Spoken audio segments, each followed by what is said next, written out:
ایک زمانے میں ایک چھوٹے سے قصبے میں جو پہاڑیوں اور سرگوشیوں کے درمیان بسے ہوئے تھے، وہاں دو روحیں رہتی تھیں جن کی زندگیاں آپس میں جڑی ہوئی تھیں۔ ایملی ایک مصور تھی، اس کا کینوس اس کے دل کے رنگوں سے مزین تھا۔ اس نے دنیا کو امکانات کے رنگوں سے دیکھا، اپنے برش کے ہر اسٹروک میں خوبصورتی تلاش کی۔ اس کا اسٹوڈیو، جو تخلیقی صلاحیتوں کا مرکز ہے، اس کی روح کی دھنوں سے گونجتا ہے۔ اور پھر جیک تھا، ایک آوارہ شاعر، اس کی آیات اس کے خوابوں کے دھاگوں سے نکلی تھیں۔ وہ حیرت سے بھرے دل کے ساتھ زندگی میں گھومتا رہا، ہوا کی نرم سرگوشیوں اور ستاروں کے رقص میں الہام تلاش کرتا رہا۔ اس کے الفاظ، جھرنے والے آبشاروں کی طرح، خام جذبات اور بے مثال جذبے سے بہہ رہے تھے۔ قسمت نے اس کے پیچیدہ ڈیزائن کو بنایا، ایملی اور جیک کو خزاں کے ایک کرکرا دن پر اکٹھا کیا۔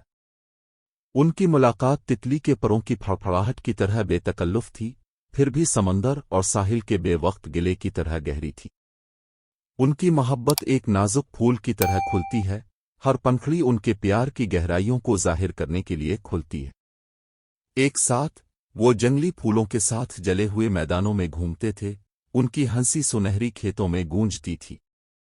زندگی کے موسموں میں وہ ہاتھ جوڑ کر کھڑے رہے، طوفانوں کا مقابلہ کرتے اور سورج کی تپش میں ٹہلتے رہے۔ ان کی محبت ایک راگ تھی جو ہنسی اور آنسوؤں، خوابوں اور حقیقتوں، سرگوشیوں کے رازوں اور مشترکہ خاموشیوں پر مشتمل تھی۔ اور جیسے جیسے وقت کے ساتھ ساتھ ان کی محبت مزید مضبوط ہوتی گئی، جیسے کہ زمین کے اندر گہرے بلوط کی جوڑیں ہیں، اس کی شاخیں آسمان تک پہنچ رہی ہیں۔ ایملی اور جیک کے لیے محبت صرف وقت کی ریت میں قید ایک لمحہ با لمحہ نہیں تھا، بلکہ ایک لازوال سفر، ستاروں کے نیچے ایک ابدی رقص تھا۔ اور اس طرح زندگی کی ٹیپسٹری میں ان کی محبت ہمیشہ کے لیے کھلتی رہی، جو محبت کی سمفنی میں جڑے دو دلوں کی طاقت کا ثبوت ہے۔ اور وہ اپنی محبت کی کہانی کو ابدیت کے صفحات میں لکھتے ہوئے ہمیشہ خوشی سے جیتے رہے۔ حصہ 1